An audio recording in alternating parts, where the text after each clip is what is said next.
Sometimes the deadliest part of a safari isn't the animal, it's the choice you make before you ever see it.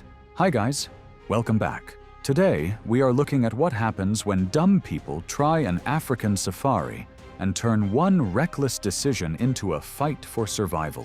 From a river guide who led his tourists into crocodile-infested waters, to a woman who stepped outside her tent alone after dark and came face to face with deadly wildlife.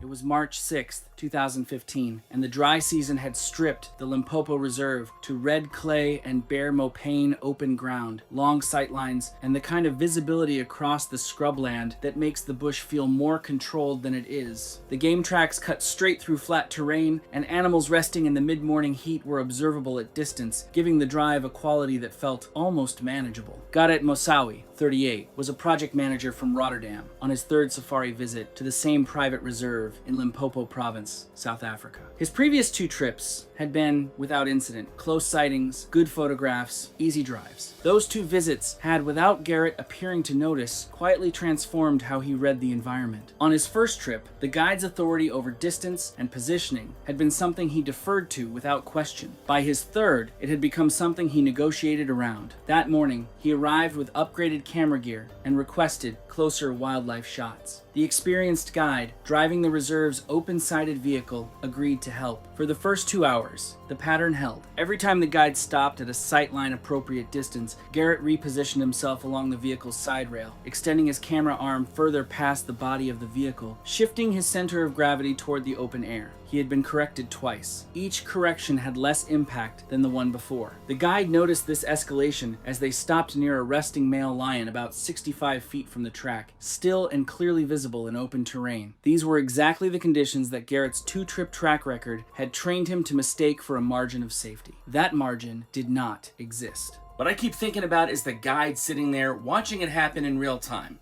He'd already warned him, maybe more than once, but each warning seemed to matter a little less than the last. At some point, you're watching someone move closer and closer to danger, knowing they no longer believe the rules apply to them. African lions can cover 30 feet in under 2 seconds during a charge. Adult males weigh 330 to 420 pounds, and their attacks are built to bring down prey far larger than a human. The warning signs are brief, often less than a second. In open terrain, distance is the one factor that consistently matters. By the time Garet stepped 12 to 15 feet away from the vehicle, that advantage was already gone. The lion charged without pause. Based on the scene reconstruction, Garet had not managed to turn fully before contact was made. He sustained severe injuries to his upper body and neck. The guide, without a safe means to intervene, radioed for emergency support immediately. Response reached the location approximately 40 minutes later. Garet was unresponsive when assistance arrived and was pronounced dead shortly after. The inquiry that followed confirmed he had exited the vehicle without authorization. The reserve cooperated fully with investigators. No action was taken against the guide, who had followed protocol at every stage. The lion was not disturbed. Two uneventful trips is a specific kind of dangerous.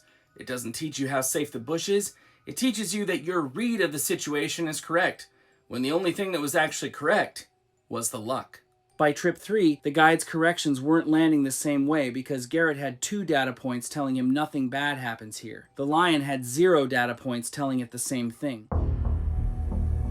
On June 3rd, 2014, at a small private safari camp operating within a wildlife buffer zone in Madhya Pradesh, central India, a group of 6 guests had retired for the evening following a full-day game drive. The camp consisted of canvas tents elevated on low wooden platforms, arranged in a loose line along the edge of a dry creek bed where teak and bamboo forest met the clearing. The creek had been dry for weeks. The site looked open and unremarkable. Nothing about it appeared to require additional caution. Arvind Choksi, 47 years old, was a textile manufacturer from Ahmedabad. He had organized the private weekend for a group of business associates and had used the same operator twice before. That history, the ease that comes with returning somewhere that has always been fine, was part of why no one questioned the camp's proximity to the forest edge. Arvind knew this operator. He had been comfortable here before. The familiarity was real, and it created a level of assumed safety that the conditions of that particular season did not support. 2 days before the group's arrival, camp staff had observed sloth bear tracks near the creek bed. The information had been logged, but had not been passed to incoming guests. Drought conditions that season had pushed sloth bears out of their usual hill forest habitat into lower creek valleys in search of water, and the camp's position along that dry corridor placed it directly in the path of that movement. No night guard had been stationed between the tent line and the forest edge. Tracks. They had tracks 2 days before. Somebody logged it, and then somebody decided that the incoming guests did not need to know. That is the decision that shapes everything that follows. Not a dramatic failure, a quiet one. Sloth bears are native to the Indian subcontinent and cause more documented human fatalities and serious injuries in India than any other bear species. Adults weigh between 130 and 310 pounds. Despite their name, they are fast and unpredictable, especially during sudden close encounters. Their attacks are usually defensive, targeting the face and upper body with powerful curved claws, causing severe injuries within seconds. At some point after midnight, a sloth bear entered the camp perimeter along the creek bed. Based on scene evidence and the account of the guest in the neighboring tent who reported hearing movement outside, followed by a brief and sudden commotion, the bear encountered Arvind at or near the base of his tent platform. Steps. Whether he had stepped outside or whether the bear reached the platform's edge cannot be confirmed. The encounter lasted a short time. The bear returned to the brush before camp staff responded. Staff found Arvind at the base of the platform steps. He was unconscious and had sustained severe injuries to his face, head, and upper body consistent with a sloth bear attack. Emergency transport from the remote location required over 3 hours. Arvind Choksi was pronounced dead at a district hospital in the early morning hours. The investigation found the camp had failed to communicate known wildlife activity to guests and had not implemented adequate nighttime perimeter protocols for the buffer zone area. The operator's license was suspended pending a full review. The danger was never invisible. It was documented in the logbook. The real question is why that information never reached the people sleeping in those tents who needed it most. It was the 27th of February 2018, and the roadside animal attraction outside a regional town in Thailand was running a rotation system. Tourists moved through a sequence of supervised photo areas, handlers circulated, and the captive tigers rested in open-air holding sections between sessions. The facility was not affiliated with any conservation organization or any formal tourism regulatory body. It operated on volume and access. And the access it offered was the product. Proximity to adult big cats that few legitimate operations would allow. Naira Velez was 28 years old and worked as a brand strategist based in Tacoma, Washington. She had become increasingly focused on wildlife encounter content over the previous year, unusual animal photographs from countries with fewer restrictions on tourist access, the kind of images that were difficult to get in contexts that were properly supervised. She had traveled to Thailand specifically to find those experiences, and this facility was on that list. The standard protocol at the attraction required tourists to stay behind a low barrier, while handlers managed the interaction. The barriers were not particularly substantial, they were crowd management infrastructure, not containment. Naira had been through the supervised area and was unsatisfied with the photographs she had gotten, while workers were occupied with a rushed transfer of another animal between enclosures on the far side of the property. She moved through a partially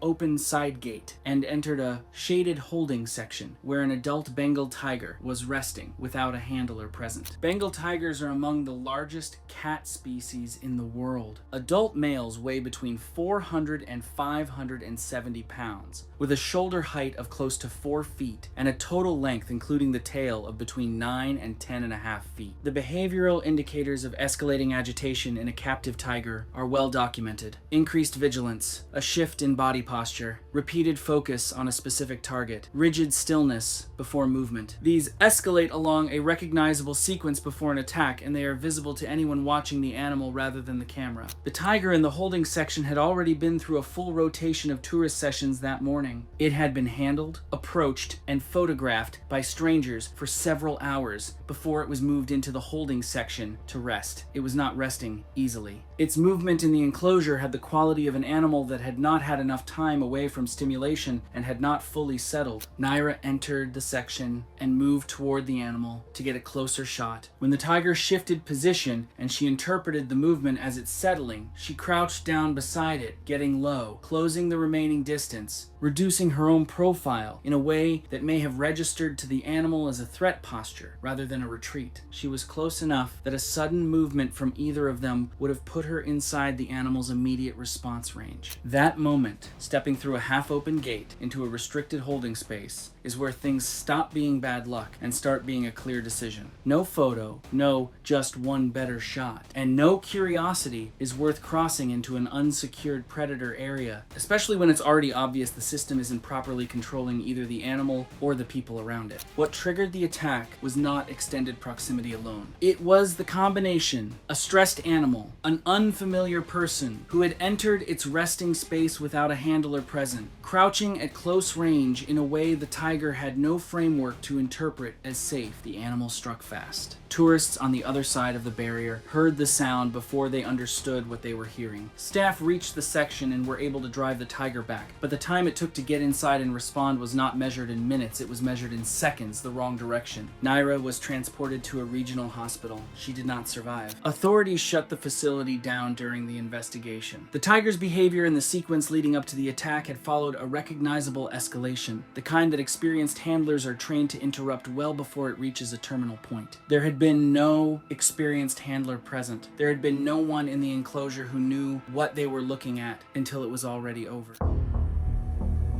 It was the 2nd of September, 2013, on a privately operated wildlife reserve in South Africa's northern Bushveld. The dry season light fell flat and copper across the open grass by mid-morning, making the ground look emptier than it was. The reserve was a mixed species property, reinforced barriers, holding areas, observation zones, practical infrastructure, built for animal management, not appearances. Peter Van Rooyen was 58 years old.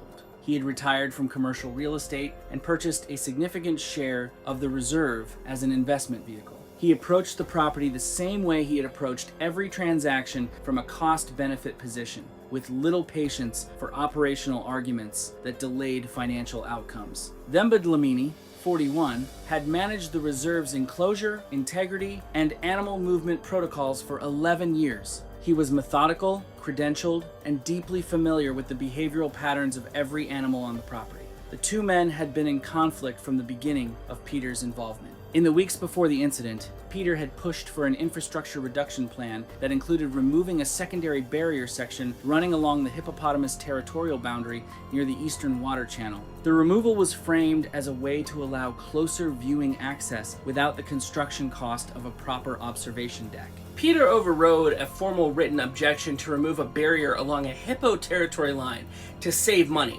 That's the part that gets me. Themba submitted a formal written objection. Peter's authorization overrode it. The barrier section was removed 3 days before the incident. What Themba did next was almost invisible. Protocol required warning stakes along the new open boundary. He placed them. Then, the evening before Peter's survey walk, he removed them and logged it as routine equipment rotation. Nothing in the record contradicted him. Themba placed the warning stakes exactly as protocol required, then removed them the night before and logged it as routine. That's not panic, that's patience.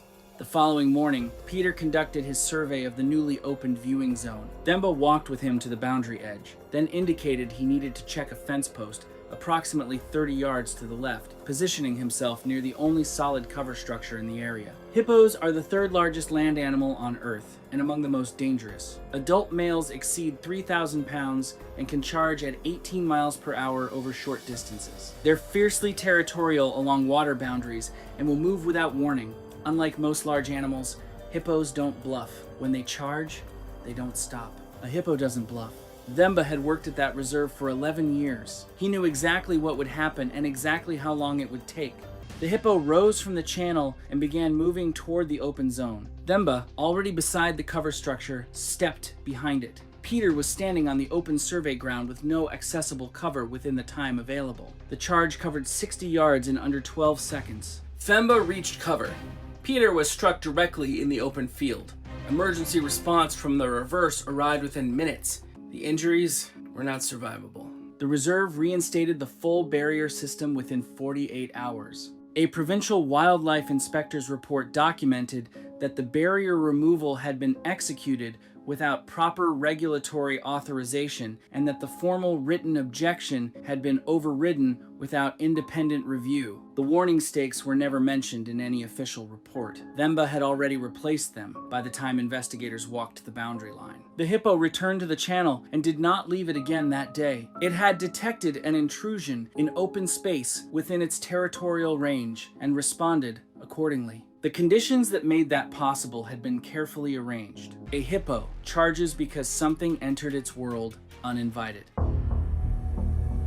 It was January 14th, 2015, and the dry heat of Sri Lanka's southern interior was already pressing hard across the scrubland by mid-morning. Yala National Park stretches across nearly 1,000 square kilometers of dense jungle, open grassland, and rocky terrain along the island's southeastern coast, rich with wildlife at almost every turn. That morning, the safari vehicle had stopped along a roadside where an elephant was feeding just a few meters from the road's edge. Hazel Vrell was 31, worked in general service employment, and was building a travel audience on the side. Footage of close wildlife encounters was the product. She had joined a guided safari with a professional guide and clear pre-trip instructions. Stay inside the vehicle at all times. The guide had said it before the vehicle had even rolled out of camp. When the vehicle slowed near the feeding elephant, Hazel stepped out. The guide told her not to. She stepped out anyway. Another tourist inside the vehicle already had a phone pointed outward and was recording. Elephants are the largest land animals on Earth. Adult females weigh between 6,000 and 10,000 pounds and can close short distances in a charge faster than a person can process what's happening.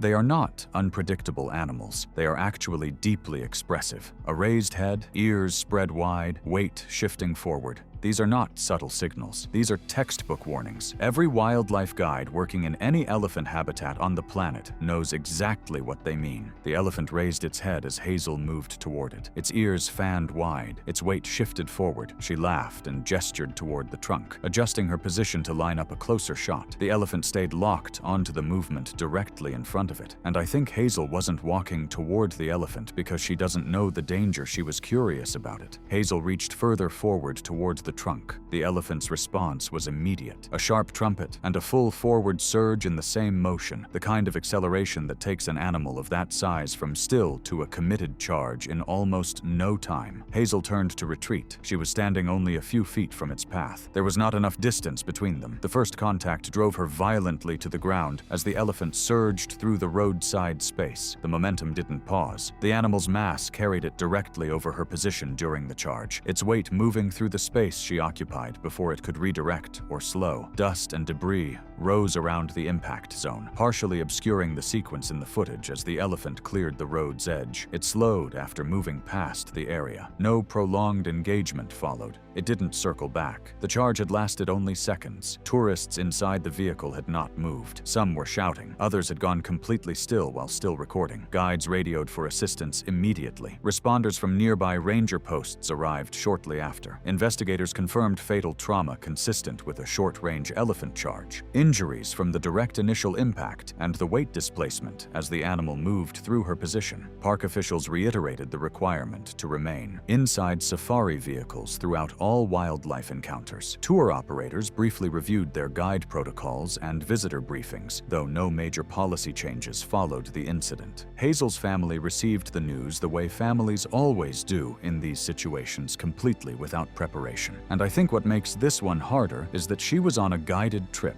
There was a professional present, but still it ended this way. It was October 2nd, 2018, and the night had settled heavy over a perimeter campsite on the edge of Kruger National Park in South Africa. No fences, no barrier, just canvas tents, a fire pit, and the bush pressing in from every direction. The kind of place that sells you on sleeping under the stars with nothing between you and the wild. And I mean nothing. The air was warm and dry, carrying the faint smell of wood smoke and whatever had been cooked for dinner. If you listened carefully, you could hear movement in the darkness, rustling grass, the occasional crack of a branch, and somewhere beyond the firelight, vocalizations. Whooping, cackling calls carrying across the flat terrain. Hyenas. They'd been active in the area for weeks. Miran Slat was a 29-year-old tourist staying at the campsite with her partner during a safari trip. She wasn't a wildlife expert or someone who'd spent time in the African bush before. She was on vacation, staying at a camp that marketed itself as an authentic wilderness experience. And to be fair, it was authentic. That was the problem. The campsite had known hyena activity. Staff were aware that spotted hyenas regularly moved through the area, and the animals had become habituated to human food sources over time. Cooking residue, scraps, improperly stored waste, all of it had been conditioning these hyenas to associate the camp with easy meals. Those vocalizations Miran heard that night weren't random. Those animals knew exactly where they were. Let me tell you about spotted hyenas, because most people picture some scrawny scavenger skulking around in the background. That's not what these animals are. They can weigh up to 140 pounds, run in organized groups, and their bite force is one of the strongest of any mammal, strong enough to crush bone. They're not just scavengers, they're active hunters that take down wildebeest, zebra, even young buffalo. And they're smart, uncomfortably smart. They test situations, they circle, they probe for weakness. Once they identify vulnerability, they commit fast and they commit together. That night, Miran left the safe area of the camp. She moved towards the perimeter where food waste had been left exposed. She was crouched low, and I need you to understand what that looks like to a hyena. A human standing upright is one thing. A human crouched in the dark, near a food source, moving slowly, that's something small and accessible. A hyena approached from the darkness, cautious at first, circling wide before tightening the distance. Then it delivered an exploratory bite to her lower body. The force knocked her off balance and she fell. And this is where everything accelerated. The sounds she made, the distress, the panic, that's a trigger. Hyenas are wired to respond to distress vocalizations. It signals vulnerability. It signals prey. More hyenas converged from different angles. The bites came fast. Legs, torso, arms, each one tearing through clothing and into tissue. Hyenas don't kill like a lion does. There's no single suffocating bite. They pull you apart. They bite and tear and keep going. Miran tried to retreat. But she was already on the ground, already overwhelmed. The feeding behavior escalated once the group confirmed she couldn't fight back. Blood loss mounted with every wound. I'm going to be real with you. This one is difficult. She was on a trip that was supposed to be the adventure of a lifetime, and she walked into something she had no way of understanding, at a camp that should have done more to prevent exactly this. Her partner and other campers couldn't intervene. Cause of death was confirmed as exsanguination from multiple bite wounds. The investigation flagged the campsite for repeated predator food conditioning. Improper waste management had been drawing hyenas in for some time. Strict hygiene protocols were reinforced across the region. The incident raised hard questions about the responsibility of unfenced camps operating in active predator zones. What stays with me is that this wasn't really her mistake. The camp created the conditions. The hyenas learned the Kai pattern, and Miran just happened to be the one there when it all came together. Her story became a persistent talking point in South African tourism. How much risk is acceptable when you're selling people the wilderness?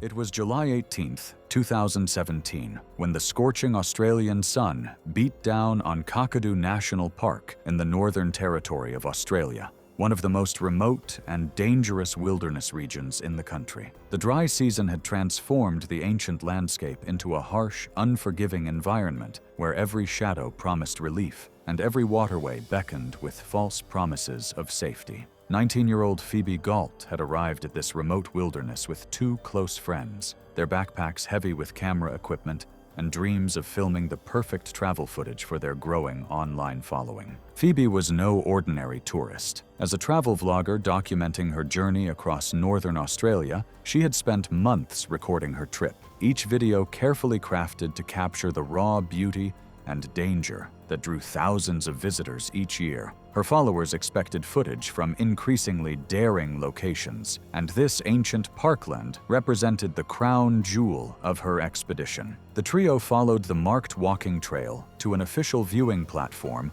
overlooking a billabong system known to park staff as a high-risk crocodile area, a slow-moving river channel famous for its large population of saltwater crocodiles. Multiple warning signs lined the path in bold red lettering, stating that crocodiles inhabited these waters year-round and that visitors must remain within designated viewing zones at all times. These barriers created a clear boundary between safety and the wild. From the elevated platform, the river appeared deceptively peaceful. The muddy water moved lazily between mangrove-lined banks, its surface occasionally disturbed by gentle ripples that could have been wind or something far more dangerous below. The viewing area provided a good vantage point for photography, but Phoebe wanted something closer, more dramatic than the standard tourist shots. Saltwater crocodiles are apex predators that have remained virtually unchanged for millions of years, perfectly adapted killing machines that can grow over 15 feet long and weigh more than half a ton. These reptiles possess one of the strongest bite forces of any animal on Earth, capable of crushing bone with a single snap. Their hunting strategy relies on patience and stealth, often remaining motionless at the water's edge or just below the surface while waiting for prey to approach the shoreline. What makes them particularly dangerous is their ability to stay almost completely submerged while watching potential prey. Their eyes, nostrils, and ears sit on top of their heads, allowing them to observe without exposing their bodies. When they attack, they can surge forward with explosive power, launching from the water with terrifying speed in short bursts on land or in water. After several minutes on the platform, Phoebe made the decision that would cost her life. She stepped past the safety barrier and began walking down the sloping riverbank toward the water's edge, leaving the designated viewing area and moving into the restricted shoreline zone. One of her friends hesitated at the barrier and warned her not to go closer, but Phoebe kept moving, and the others followed a few steps behind with the camera equipment. The muddy shoreline was exactly the type of terrain park authorities warned visitors to avoid: soft ground that allowed crocodiles to approach silently. One friend stayed several steps back and urged Phoebe to return to the marked path, but she continued moving closer to the waterline, focused entirely on getting the perfect shot. The afternoon light was ideal for filming, and the calm river behind her looked harmless. Standing only a few feet from the edge, Phoebe turned her back to the water while her friend began recording. The muddy river behind her appeared still, but visibility was poor due to sediment that created perfect camouflage for predators. What she could not see was the massive saltwater crocodile that had been watching the group since they left the safety barrier, lying motionless in the shallows near the muddy bank. The attack came without warning. The crocodile, estimated at over 4.5 meters long, burst forward from the edge of the water, its jaws clamping down on her leg and hip, the enormous bite force knocking her off balance instantly. Instead of spinning immediately, the crocodile dragged her straight toward the water with powerful backward pulls,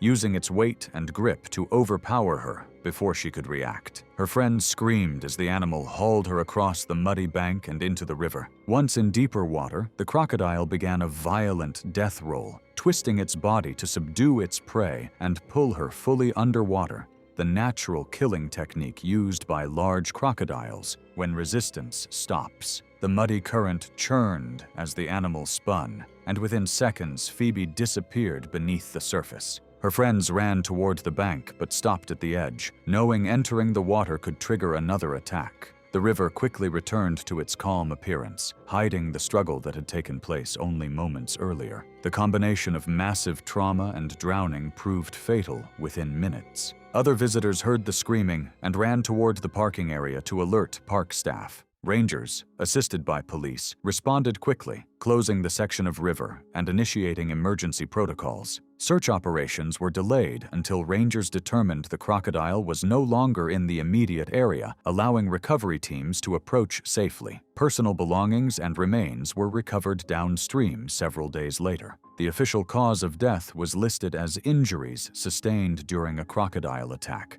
with drowning contributing to the fatal outcome. The investigation concluded that all safety precautions had been in place and that the incident occurred because the victim crossed the safety barrier and entered a restricted riverbank zone. Her family requested privacy while grieving, and the travel community mourned the loss of a young traveler whose search for the perfect shot led her too close to one of Australia's most dangerous predators.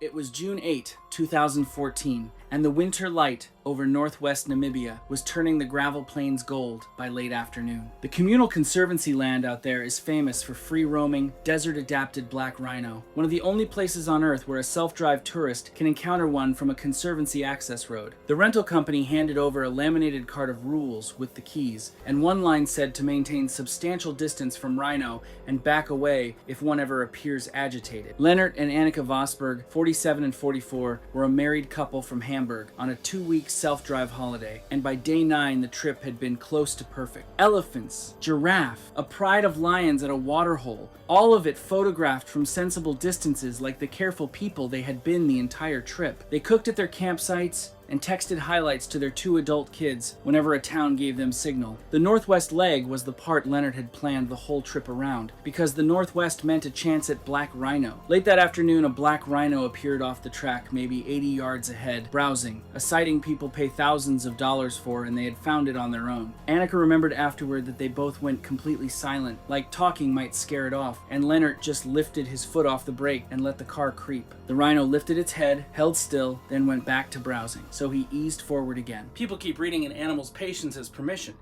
It tolerates the car at 80 yards, so they try it at 60. It tolerates it at 60, so they try it at 40.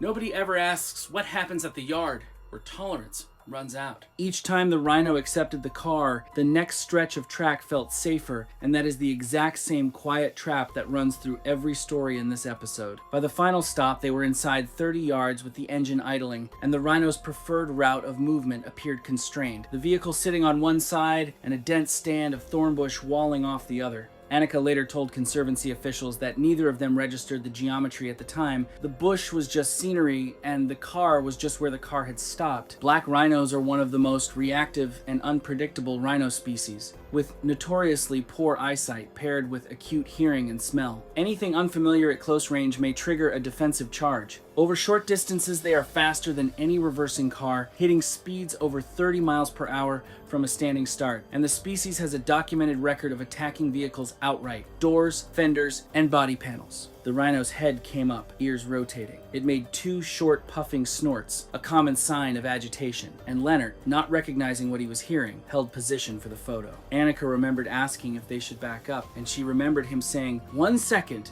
just 1 second, and that was the whole conversation. The charge covered 30 yards in seconds. The horn and the full weight of the animal hit the driver's door, and the first impact crushed the driver's side inward, trapping Leonard against the steering wheel and door as the SUV was shunted sideways off the track. The sound, she said afterward, was the part she could not describe properly, metal folding and the animals breathing at the same time. It struck the panel again, compounding the injuries, and then Annika threw herself across the cabin and hammered the horn. And between the noise and the crumpling metal, the rhino finally turned, circled once, and crashed away through the thorn bush. Leonard had suffered catastrophic crush injuries to the chest. Annika was bruised but mobile, and she could not get a phone signal out there. So she drove that wrecked car for miles back toward the Conservancy gate, with the driver's side caved in around her husband, talking to him the entire way, even after he stopped answering. He was unresponsive on arrival, and authorities later confirmed he had succumbed to internal injuries before reaching medical care. The Conservancy logged the incident, and rangers noted the rhino had behaved consistently with documented defensive black rhino behavior. The animal was not pursued. Annika drove that caved car for miles through the dark with her husband dying in the seat next to her. No signal, no other vehicles, and I cannot imagine a longer drive existing anywhere on Earth.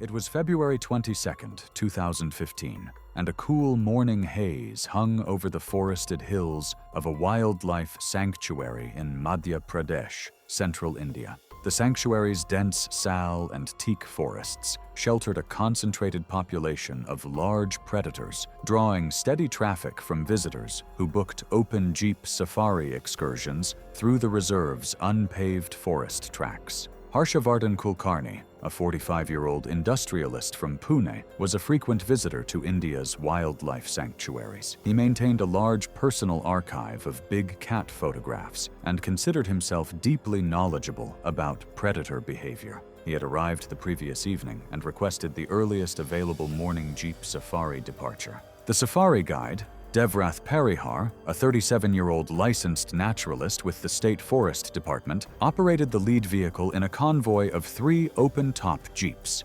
Parihar briefed passengers to remain seated at all times and avoid sudden movements or loud noise near animals. Approximately 90 minutes into the morning jeep safari, the convoy located a large male leopard resting on a low branch near the track at unusually close distance. Parihar cut the engine. Kulkarni immediately began photographing. Unsatisfied with the angle, he stood up in the open vehicle and moved toward the front, gaining elevation and closing the apparent distance to the leopard. The sudden upright posture, direct eye contact, and sharp noise he made attempting to get the cat to turn its head created a combination of triggers at dangerously close range. I can't wrap my head around that decision. You're sitting yards from one of the most explosive predators on the planet, and you stand up and shout at it. That's a level of confidence that only works until the one time it doesn't. Tourists in the second jeep, roughly 15 yards behind, had been filming the leopard. Their camera captured the moments leading up to the attack before the footage becomes chaotic and cuts out.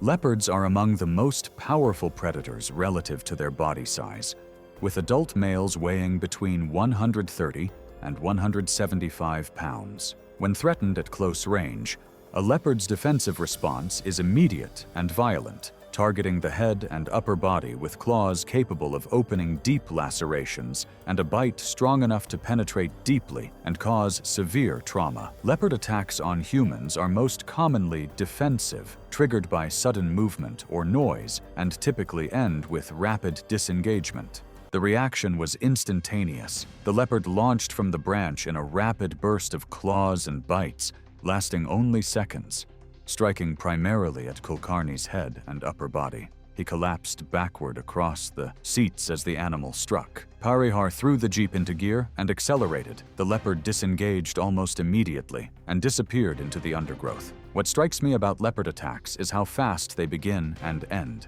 A few seconds of absolute chaos. The animal vanishes like it was never there, and then you see the damage it left behind. That speed is what makes them so dangerous. Kulkarni had sustained severe lacerations to his head and neck, including a deep puncture wound that caused significant arterial bleeding. Parihar and the other guests applied pressure with whatever cloth was available, but the bleeding was difficult to control. He lost consciousness during the prolonged evacuation along winding forest roads. Despite efforts to stabilize him, he succumbed to his injuries before reaching the district hospital approximately 90 minutes later. The combination of severe blood loss and delayed access to advanced medical care proved fatal. 90 minutes on a winding forest road, not knowing whether the person in the back seat is going to make it. I think about Parihar behind the wheel during that drive, and it's hard to imagine carrying that weight. The investigation determined he had provoked the attack by standing, making direct eye contact, and producing noise at dangerously close range. Reserve authorities restricted the footage, citing an ongoing safety review. Stills surfaced on Indian news outlets within weeks, though no confirmed complete footage has been publicly released. He didn't make it, and every other guest on that safari followed the rules and walked away without a scratch. One decision separated him from them, and it played out in less than 5 seconds. It was March 28, 2014. The afternoon sun casting long shadows across the golden savanna of Kruger National Park. The air shimmered with heat as a safari vehicle idled along the dusty road, its passengers adjusting cameras and binoculars, anticipating wildlife encounters. Lucas Van Heerden was a lanky, energetic 15-year-old from Pretoria, known among his classmates for his obsession with wildlife documentaries and his collection of animal facts. His biology teacher had written in his most recent report card that Lucas possessed genuine curiosity about the natural world, but struggled with impulse control and following directions. His bedroom walls were covered with posters of African megafauna, lions, elephants, rhinos, but his favorite had always been giraffes, which his parents said he found both majestic and approachable. This safari trip was a birthday gift from his parents, who had saved for months to afford the premium 3-day package through Kruger. Lucas had spent weeks planning what he wanted to photograph, creating detailed lists in his notebook. His mother, Annika, had made him promise repeatedly to follow all guide instructions, knowing her son's tendency to push boundaries. His father, Peter, had joked that Lucas would probably try to pet a lion if given the chance. The safari vehicle had been on the road for approximately 2 hours when the guide, a veteran ranger named Willem Botha, spotted a small group of 3 giraffes browsing acacia leaves about 50 yards from the road. He brought the open-topped Land Cruiser to a stop, reminding passengers in both English and Afrikaans to remain seated and keep their hands inside the vehicle. Adult giraffes stand up to 18 feet tall and weigh between 1,700 and 2,800 pounds. Their legs alone can be 6 feet long, composed almost entirely of dense muscle and bone. When threatened or irritated, a giraffe can deliver enormous, bone-shattering force, enough to fracture skulls and collapse ribs. These kicks are executed with surprising speed and precision, the result of millions of years of evolution, defending against Africa's apex predators. As the vehicle settled into stillness, Lucas retrieved a bag of baby carrots from his backpack, vegetables he had packed specifically hoping to feed animals, despite clear park regulations prohibiting feeding wildlife. His mother noticed immediately and grabbed his wrist, whispering sharply for him to put them away. Willem had turned to field a question on the far side of the vehicle, leaving a blind spot where the teens were. One of the giraffes, a young male, had begun moving closer to the vehicle, closing the distance to within a few feet of the open side, drawn either by curiosity or the scent of the carrots. The giraffe began stamping its front feet and swishing its tail, a sign of rising agitation at the vehicle's proximity. Lucas stood up on his seat, leaning over the side of the vehicle with his arm extended, a bright orange carrot clutched in his fingers. Annika lunged for him, her shout of warning drowned out by the excited chatter of other tourists. The giraffe, now less than 8 feet away, nearly parallel with the vehicle's open seating row, stopped browsing and lowered its head, focusing on the boy. In an instant, the giraffe pivoted sharply and lashed out sideways with a powerful backward kick, the hoof arcing through the open side of the vehicle at seat height and connecting with Lucas's upper chest and throat. Lucas's body jerked backward with tremendous force, his head snapping against the metal frame of the vehicle's roll bar with an audible crack that silenced the entire group. He crumpled into the footwell between seats, blood pouring from his nose and mouth, his chest visibly misshapen where ribs had collapsed inward. His mother screamed and tried to reach him, but there was barely room to move in the cramped, open-topped vehicle. Willem immediately radioed for emergency assistance while pulling a first aid kit from under his seat. He pushed past panicking passengers to reach Lucas, checking for a pulse and finding it erratic and weakening.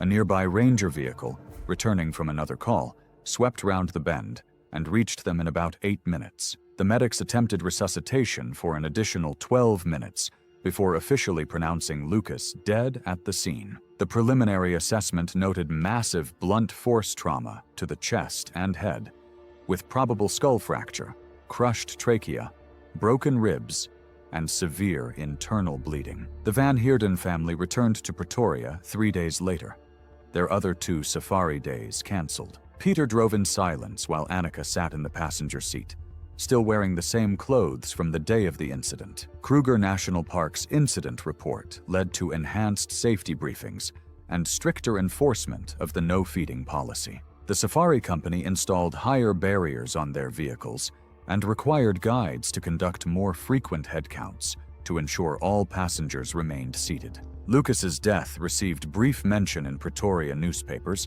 and was added to the park's internal safety training materials, joining dozens of other preventable tragedies. It was May 19th, 2015, the late afternoon sun casting long shadows across the golden grasslands of Chobe National Park. The air hung thick and still as Kabelo Maruti steered his open-sided Land Cruiser toward a cluster of acacia trees where a small herd of Cape buffalo grazed. Kabelo was a 34-year-old safari guide from Kasane, a border town where tourism jobs were coveted and competition fierce. He'd worked for a private company for 3 years, long enough to develop a reputation among the local guiding community as someone who pushed boundaries, His approach to wildlife viewing prioritized client satisfaction over protocol, getting closer than regulations allowed, staying longer than was safe, and frequently dismissing the cautious advice of more experienced guides. That afternoon's group consisted of 6 American tourists on a 4-day photography package. They'd already seen elephants, giraffes, and a distant pride of lions, but several had expressed disappointment at not getting close enough for dramatic shots. Cabello had promised them something special before the day ended, and when he spotted the buffalo herd less than 100 feet from the vehicle track, he saw his opportunity to deliver. Cape buffalo are among Africa's deadliest animals, killing more hunters and guides than any other large mammal. Bulls can weigh 2,000 pounds, stand over 5 feet tall, and have curved horns spanning over 3 feet, fused at the base into a solid shield with sharp points. Unpredictable and quick to retaliate, they have poor eyesight but excellent hearing and can charge up to 30 miles per hour with surprising agility. As Cabello maneuvered the Land Cruiser to within 60 feet of the herd, the tourists began photographing eagerly. Several buffalo raised their heads, staring directly at the vehicle. One particularly large bull separated slightly from the group, positioning himself between the herd and the vehicle. His head lowered incrementally, and his tail began flicking in short, agitated movements. These were textbook warning signs that experienced guides recognized as preludes to charging behavior.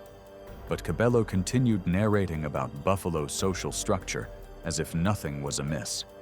After approximately 10 minutes of viewing, Cabello announced he needed to relieve himself. He turned off the engine, a clear violation of basic safari protocol, and stepped down from the driver's side, walking around to the rear of the vehicle. The tourists continued filming through the open sides of the Land Cruiser, their cameras fixed on the herd, inadvertently documenting what would happen next. The bull buffalo remained stationary, approximately 50 feet away, head still lowered and tail flicking with increasing frequency. Cabello moved to a spot just behind the rear tire, partially visible to the tourists and fully exposed to the herd. The attack began without additional warning. The bull buffalo exploded into motion, closing the distance in about 3 seconds. Cabello turned at the sound of hoofbeats, his body language shifting from casual to panicked in the final instant before impact. The buffalo's right horn caught him just below the rib cage, the force of the 2,000-pound animal at full charge driving the horn through his abdomen and out near his lower back. His feet left the ground as the animal's forward momentum carried him upward, a grotesque display of raw power. The buffalo shook its head violently, flinging Cabello sideways where he landed heavily on the hard-packed earth, roughly 8 feet away. He tried to rise, one hand clutching at the massive wound in his abdomen, but the buffalo was already circling back. Tourists watched in horror as the animal's front hooves came down on Cabello's chest and shoulder with sickening force.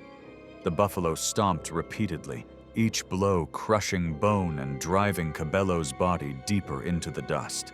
The tourists' screams filled the audio track, their voices raw with horror as they pounded frantically on the metal window frames. Several shouted for someone to start the vehicle, but none knew how to start or drive the Land Cruiser. The sustained attack lasted roughly 40 seconds before the buffalo finally stepped back, regarding Cabello's motionless form briefly before trotting back to rejoin the herd, which had barely moved throughout the incident. One of the tourists, a man from Colorado with emergency medical training, managed to radio another guide on the backup communication device Cabello had left in the front seat. Park medics arrived 14 minutes later in a rapid response vehicle, but Cabello had already died from massive internal hemorrhaging. The preliminary field examination noted multiple fractured ribs, a punctured liver, collapsed lungs, and severe crush injuries to the chest cavity. The locally operating safari company settled privately with Cabello's family, providing an undisclosed sum to his wife and 2 young daughters. The company implemented mandatory engine-on policies and doubled the minimum distance requirements for buffalo viewing. The footage, taken as evidence by park authorities, was later leaked online before being repeatedly removed. It was August 19, 2020, and the Kazinga Channel in western Uganda, connecting two lakes through one of the most wildlife-dense corridors in the region, ran shallow and still along its morning bends. Its banks in the dry season attract large numbers of Nile crocodiles that spend hours motionless along the shoreline and in the channel's quieter sections. The water through much of the channel moves slowly enough that a large crocodile resting just beneath the surface can leave almost no visible sign from above. Licensed operators know where crocodiles gather, when they are most active, and which areas demand caution. That knowledge is not instinct, it comes from formal training, licensing, and years of experience working within a system designed around those risks. It is exactly what Okwir Sabamala, 41, had decided he did not need. Okwir had worked briefly as a deck assistant on an authorized vessel before parting ways and setting up independently. He ran a small motorized wooden boat, marketed through guest houses in the nearest town, and had built his client base around one central selling point: closer access to the channel's wildlife than the licensed operators would provide. He charged less, ignored official routes, and after nearly 2 incident-free years, presented his record as proof of expertise. Passengers who had booked through him in prior months and who were interviewed after the incident described a guide who navigated the channel's edge closer than anything they had seen on other tours, who passed through sections that authorized operators consistently avoided, and who answered any client hesitation with practiced reassurance. He had been there dozens of times. Nothing had gone wrong. That absence of consequence was, to Okwir, the same thing as evidence of safety. It was not. The tourists saw only a confident guide offering closer views than licensed tours. They had no way to recognize the hidden dangers. On the morning of August 19th, he was running 2 paying tourists through a bend in the channel, a section that experienced guides flagged as high risk because large Nile crocodiles were frequently observed there. The water along the bend ran shallow near the shoreline, while submerged vegetation and muddy banks created ideal ambush habitat. From the surface, it showed no animal activity at all. Nile crocodiles are considered some of Africa's most dangerous predators. Large adults can grow over 15 feet long and weigh more than 1,000 pounds. They hunt by remaining still beneath the water, often invisible in muddy or murky conditions. A crocodile can be only a few feet away without being seen. That is why experienced guides treat entering the water as the most serious risk. Once someone is in the water, the crocodile already has the advantage. As the boat moved through the bend, it struck a submerged obstruction hidden beneath the surface. The impact destabilized the vessel and caused it to capsize. All 3 occupants entered the water. One tourist reached a bank section and was recovered with minor injuries. The second tourist managed to hold onto the overturned hull. Okwir entered the water several yards from the boat. According to survivor accounts and the subsequent investigation, a large Nile crocodile was observed near his position moments after the capsize. He disappeared beneath the surface and did not resurface. His body was recovered from the channel later that afternoon. Cause of death was determined as drowning associated with injuries sustained during the crocodile attack. Post-incident review confirmed that Okwir had been operating without authorization, that no required safety equipment was present on the boat, and that local park staff had previously identified him as an unlicensed operator without issuing a formal removal from the channel. What I keep coming back to is that proximity was his product. He sold access to dangerous waters, and years without incidents made the risk seem normal. It was September 3rd, 2016, when the late afternoon sun cast long golden shadows across the sprawling bushveld of Kruger National Park, one of South Africa's most famous game reserves. The dry winter air carried the scent of dust and dried grass as temperatures began to cool, drawing predators out from their midday resting spots and into the open. 32-year-old Marianne Miller sat in the passenger seat of a rented sedan, camera in hand, scanning the roadside vegetation for movement as her boyfriend navigated the narrow tar road deeper into the reserve. Marianne had built a modest but growing audience as a travel vlogger, documenting wildlife encounters and scenic destinations across southern Africa. This self-drive safari was meant to be the centerpiece of her latest series, a multi-day journey through Kruger National Park, one of the continent's most iconic wildlife destinations. The couple had entered the park that morning, collecting their entry permit along with a printed set of rules that made one instruction unmistakably clear: visitors must remain inside their vehicles at all times unless within designated rest camps or fenced picnic areas. Signs reinforcing this rule appeared at regular intervals along the road, some featuring illustrations of lions and leopards to emphasize the ever-present danger lurking just beyond the window glass. The reserve is home to Africa's full complement of apex predators, and every year thousands of visitors safely observe them by following one simple principle: the vehicle is the barrier. By late afternoon, the couple had already logged several successful sightings. Then, along a quiet stretch of road bordered by thick golden grass, they spotted what every visitor hopes to see. Several lions lay partially concealed in the vegetation just meters from the road, their tawny coats blending seamlessly with the dry surroundings. Other vehicles had already slowed nearby, windows cracked open just enough for camera lenses. African lions are the continent's largest predators, with males weighing up to around 420 pounds and females averaging closer to 260, built from pure muscle and instinct. Despite their reputation for laziness during the heat of the day, lions are ambush hunters capable of explosive acceleration, reaching speeds of 35 miles per hour in short bursts. What makes lions especially dangerous to humans on foot is their predatory response to movement. A person standing upright outside a vehicle no longer appears as part of the car's silhouette. To a lion, that figure instantly registers as something separate, something vulnerable, something worth investigating. Marianne's boyfriend stopped the car so she could film through the open window. The footage from that angle was decent, but partially obstructed by the tall grass. After a few moments, Marianne opened the passenger door and stepped out onto the road, camera raised, moving several steps away from the vehicle to get a clearer line of sight toward the resting Pride. That single decision sealed her fate. The moment her feet touched the ground, the dynamic changed. One of the closer lions lifted its head, ears rotating forward, eyes locked onto the figure now standing in the open. A second lion, previously hidden in the thick grass on the opposite side, lowered its body and began advancing in a crouched position, using the vegetation as cover to close the gap without being detected. The distance between the concealed lion and Marianne was short. The charge came fast and silent, the animal covering the ground in seconds before she could react. She turned back toward the car, but the lion was already on her. It struck her from behind with tremendous force, knocking her to the ground beside the vehicle. The lion's claws raked across her back and shoulders, tearing through clothing and skin in a single motion. Its jaws bit into the neck and shoulder area, causing severe trauma and heavy bleeding. The attack lasted only seconds, but caused catastrophic injuries. Deep lacerations from the claws tore muscle across her upper body,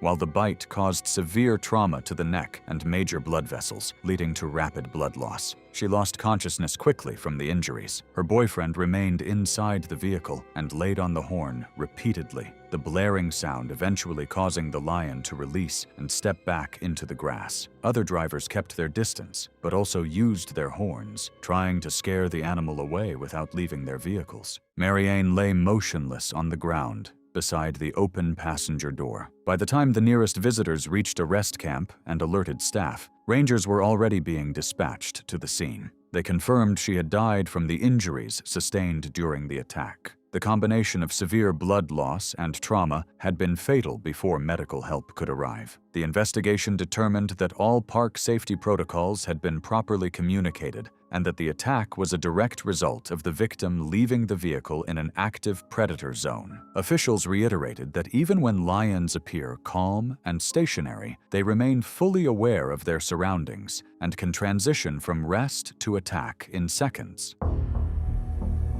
On November 18, 2016, in the northern channel system of the Okavango Delta in Botswana, a Mokoro excursion had been underway since mid-morning. The narrow papyrus corridors opened into wider lagoon crossings, and the early arrival of the wet season had brought elephant herds into the floodplain channels as they moved between the delta's scattered islands. It was the kind of morning the Okavango is known for: still water, dense vegetation pressing in from both sides, and large animals moving through it as though the boats were simply part of the landscape. Solene Muye, 38 years old, was a Kenyan-born conservation journalist based in Nairobi. She was documenting a community-based ecotourism initiative in the Delta and had joined a 2-day Mokoro excursion with a local guide, Puso Setlabi, 31. Puso had grown up on the Delta and had been pulling Mokoros professionally for 8 years. He knew those channels well, the currents, the animal patterns, which bends to approach slowly and which ones to avoid entirely. He was not operating without experience. The pair had stopped the Mokoro to observe a herd of approximately 20 elephants crossing a shallow channel roughly 120 feet ahead. At least 3 calves were visible moving with the group. Solene had been photographing steadily from the stationary vessel. One adult cow at the herd's near edge had turned to face the canoe. Puso had already begun moving the Mokoro backward, a slow, quiet reverse, using the pole against the channel bottom. The correct response. The distance between the canoe and the herd was increasing. The situation was being managed. Solene leaned forward from the front of the Mokoro with her camera to capture a frame of the cow as the boat moved backward. The shift in weight caused the bow to dip and rock visibly toward the water. That movement, that single physical shift at the front of a canoe in retreat, is the thing that changed everything. Up to that point, the withdrawal was working. African elephants are the largest land animals on Earth. Adult females weigh between 6,000 and 8,000 pounds and stand about 9 feet tall at the shoulder. Mothers fiercely protect their calves and may respond to danger with either a mock charge or a full charge. From a canoe only 40 feet away, it is almost impossible to tell the difference until the elephant either stops or makes contact. The cow charged. Puso drove the pole into the channel bottom and tried to turn the vessel. The elephant entered the water within seconds and reached the Mokoro almost immediately. The canoe capsized on impact. Puso pulled himself onto a papyrus bank. Solene surfaced in open water between the elephant and the far bank. Based on the injuries recovered and Puso's account from the bank, the elephant made direct contact with Solene in the water before returning toward the herd. Puso reached her and pulled her onto the papyrus bank. He used a satellite communicator to request emergency assistance. A response vessel reached the location approximately 1 hour, and 10 minutes later, Solene Mbuye was pronounced dead on site. The investigation concluded that proximity to a calf-containing herd, combined with the sudden forward shift of weight at the bow, had triggered a defensive charge from the cow. Puso's guiding license was reviewed and retained. Investigators determined he had been correctly executing a retreat at the moment of the incident, and that the movement which preceded the charge had originated from the passenger, not from any action on his part. Puso did everything right and safely retreated after seeing the elephant, but one small movement at the wrong moment changed everything. Sometimes, even when you make the right decisions, the margin for error is incredibly small. It was the 3rd of August 2016, and the Gulf of Mexico, off the coast of Pensacola, Florida, was sitting under the full weight of a late summer afternoon. The water was warm and flat, the kind of day that makes offshore fishing feel like a casual afternoon rather than an excursion into open water where things are genuinely unpredictable. A charter vessel with 5 teenagers on board had been out for several hours when the situation changed. Zephyr Mallow was 17 years old. He worked part-time cleaning charter boats at a local marina and had developed a modest online following by filming himself and his friends in situations that were designed to look reckless. That was the product he was selling: fearlessness, or at least the convincing performance of it. The content had given him a local reputation, and that reputation had become something he maintained deliberately, even when it pointed directly toward things he should have stopped doing. The group had been fishing when they accidentally hooked a juvenile bull shark. It measured just over 6 feet long, not an adult, but the word juvenile in this context means something specific and should not be misread as small or manageable. Bull sharks are among the most physically powerful shark species relative to their size. They have a short, stocky body plan built for generating force rather than sustained speed. Their jaws are disproportionately wide, and their bite force relative to body size ranks among the highest of any shark species. They do not lose consciousness quickly when removed from the water. I know these animals.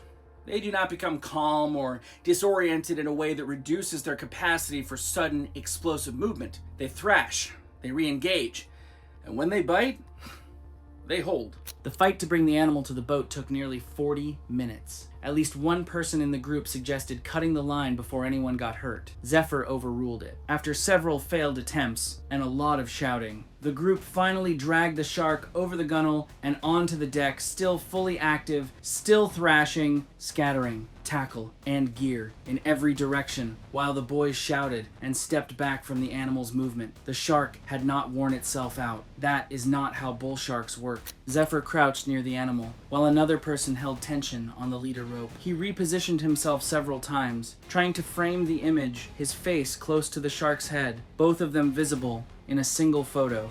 Now, I think many teenagers are being reckless nowadays, especially when it comes to getting footage or selfies and sharing it online. Things like this may look harmless, but you do not know when an animal might snap. He was leaning over the animal's jaws when the shark whipped sideways and bit into the side of his throat and lower jawline. The bleeding was catastrophic. The vessel was offshore. His friends tried to shove the shark back into the water and radio for help simultaneously. Rescue crews intercepted the boat before it reached shore, but Zephyr had already lost too much blood. He died before the vessel reached the marina. Phone footage captured portions of the incident, the shark still active on the deck, Zephyr repositioning near it enough that investigators could piece together the sequence of decisions and what each of them had ignored. Nothing about the shark's behavior that afternoon was outside what bull sharks do. It had been pulled onto a boat, pinned, and surrounded. The thrashing was not a warning. It was the only response the animal had available. The outcome had been assembled one decision at a time, and each of those decisions had been made by a person who understood, at some level, that what he was doing was dangerous, and who had chosen the photograph anyway. It was August 9th, 2017, and the late afternoon light was turning everything amber along the banks of the St. Lucia estuary in South Africa's KwaZulu-Natal province.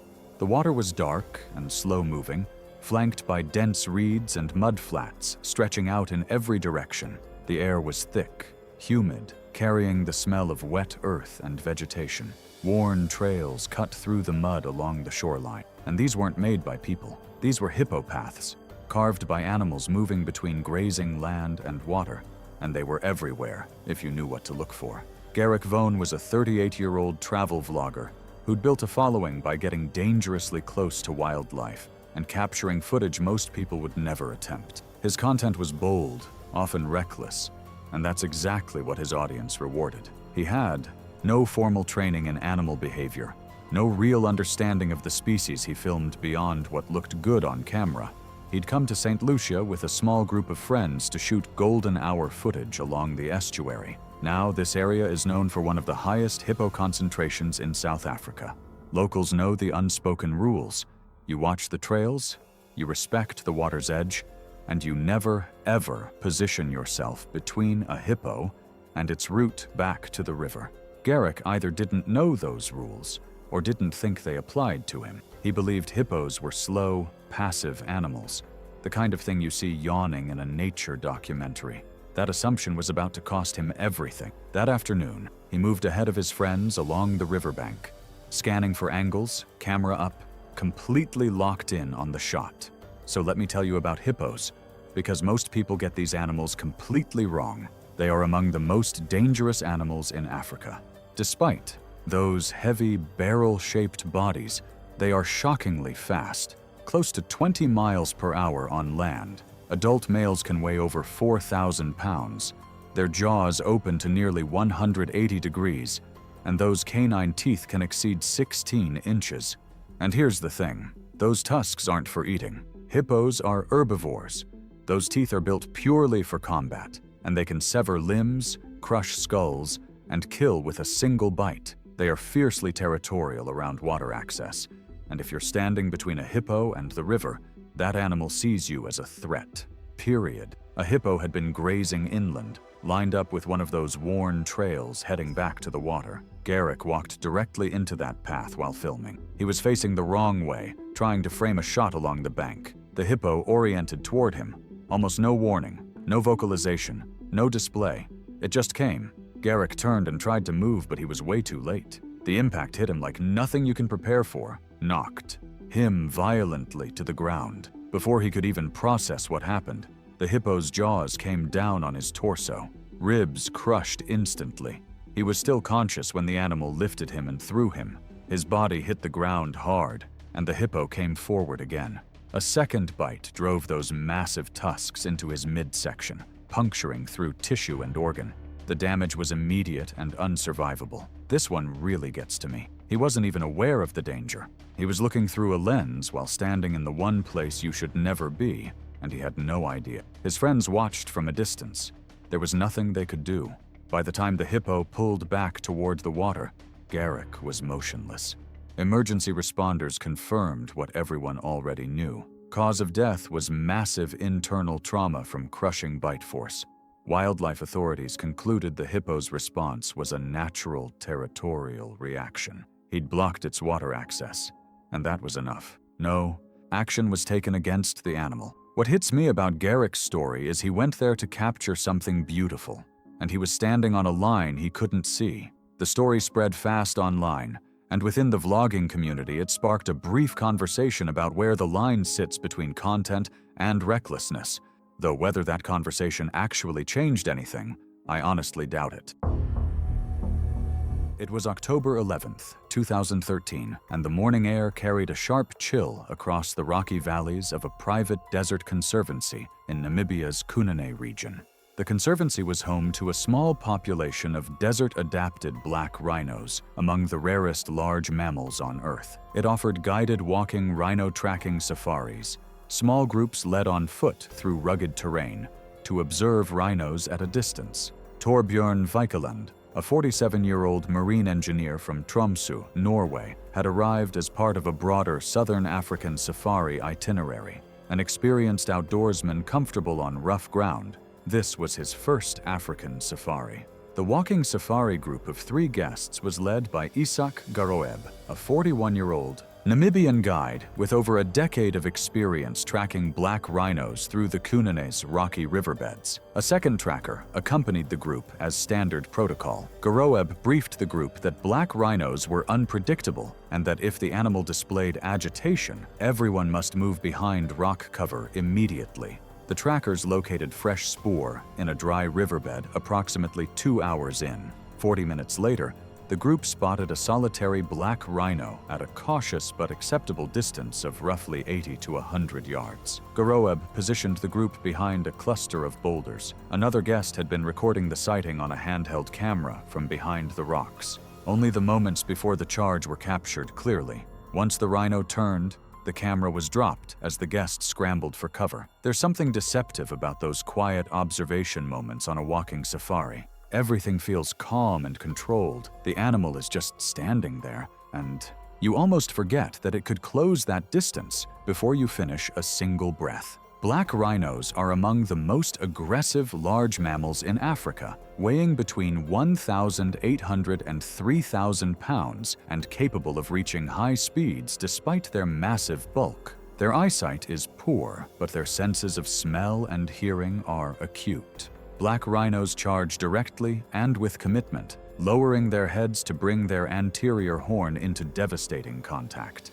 The impact is sufficient to knock an adult off their feet with bone-breaking force. The wind had been carrying the group's scent away from the rhino. Without warning, the breeze shifted. The rhino's head snapped upward, nostrils flaring. It wheeled toward the group and charged. Garoeb shouted for everyone to scatter behind the rocks. 2 guests and the second tracker dove behind the boulders immediately. Vikeland froze for a critical moment before turning and running in the open, away from cover rather than toward it. That freeze is what haunts me. It wasn't recklessness. It wasn't defiance. His body just chose the wrong option in the 1 second that mattered, and there was no way to undo it. The rhino closed the distance at high speed. Vikeland was struck from behind, the horn impacting his lower back and knocking him violently forward. The rhino ran over him without stopping, its massive weight driving across his body before disappearing into the scrub. The entire attack lasted seconds. Garoeb reached Vikeland within a minute. He was unresponsive with no signs of life. He was pronounced dead before reaching the nearest medical facility. The investigation concluded the sudden wind shift gave no time to react, and that Garoeb's instructions had been correct. The incident was ruled unavoidable. The Conservancy revised minimum tracking distances. The recovered camera footage was turned over to the victim's family as part of the repatriation process. The family has never authorized its release, and the Conservancy has respected their wishes. This is the hardest story to sit with because nobody did anything wrong. The guide was experienced, the distance was acceptable, the protocol was followed, the wind just changed direction, and that was enough to end a man's life. Sometimes nature doesn't need a mistake to be lethal.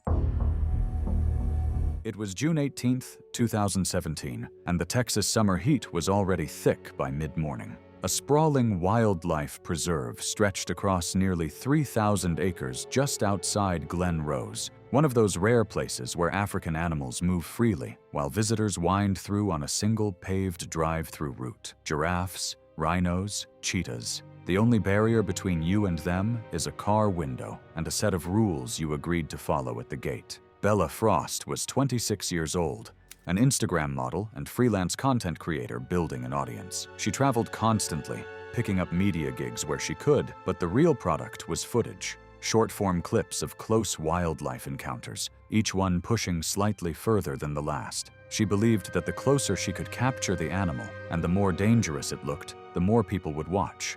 She wasn't entirely wrong about that. At the entry checkpoint, staff ran through the standard briefing. Approved pellets only. Hands inside the vehicle at all times. Do not tease or bait animals with objects or food. Bella set her phone on the dashboard, pointed forward. She left the pellets in the bag. She had a clear plastic soda bottle instead. Giraffes along the route know the routine. They approach vehicles expecting food, long necks dropping toward open windows. They've done it thousands of times. For them, it's nearly automatic. Bella had something else in mind. Giraffes are the tallest land animals on Earth, up to 18 feet tall, weighing as much as 3,000 pounds. Their hooves can generate enough force to kill a lion outright. In proper feeding conditions, interactions stay controlled. But these are not domesticated animals, and when an animal that size has been conditioned to expect something and doesn't receive it, the dynamic shifts fast. As a giraffe approached the open driver's side window, Bella raised the bottle just above its reach. The animal stretched its neck forward. She pulled back. She did it again, leaning a little further out the window each time to keep the giraffe in frame. Other vehicles had already slowed down. A few passengers had their phones out. Even I would be pissed off if someone teased me like that. Bella really went too far this time, let alone an animal that doesn't have a brain like ours. The giraffe stepped in closer, dropping its head directly towards the window, expecting the object to be handed over. Bella raised the bottle one more time. Her upper body was now well past the edge of the door frame. The giraffe thrust its head forward suddenly, a full committed motion with the weight of a 3,000-pound animal behind it. At that range, the speed caught Bella off guard. She jerked backward instinctively, but her center of gravity had already shifted past the door edge. She went over sideways. The back of her skull hit the gravel road hard on impact. The giraffe, startled by the sudden drop, continued forward through the narrow gap between the vehicle and the road shoulder, and one front hoof came down directly across her upper chest and shoulder as it passed. The force behind a giraffe's leg at that body weight is not something you absorb. The compression across her chest and shoulder, combined with the direct skull impact on gravel, produced injuries that were not survivable. The giraffe moved past. Nearby drivers had already stopped. People were shouting. Multiple phones were still recording. Park staff received radio calls from other visitors within minutes. Emergency services confirmed fatal blunt force trauma from the combined head impact and crushing injuries. Investigators noted that Bella had been positioned outside the vehicle boundary and had not used approved feed at any point. Park operators reinforced the checkpoint briefing, though no major changes followed. They pointed back to instructions already clearly posted.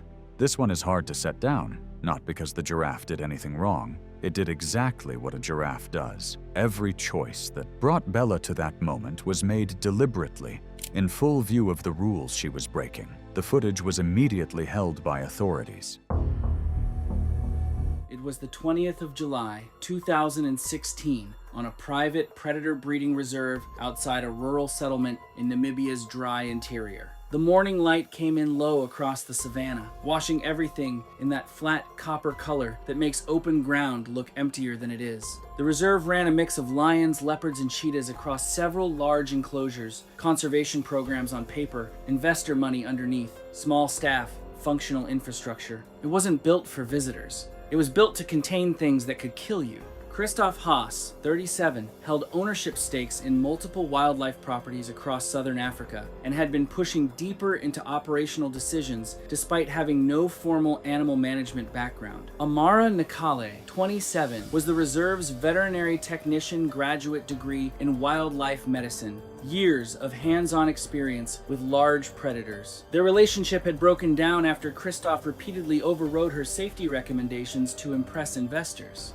During the week before the incident, Amara had documented increasing stress behavior in one of the reserve's adult male leopard. The animal had become more territorial, less responsive to routine management procedures, and had begun pacing enclosure boundaries whenever unfamiliar people approached. Amara recommended restricting access to the service corridor running alongside the enclosure.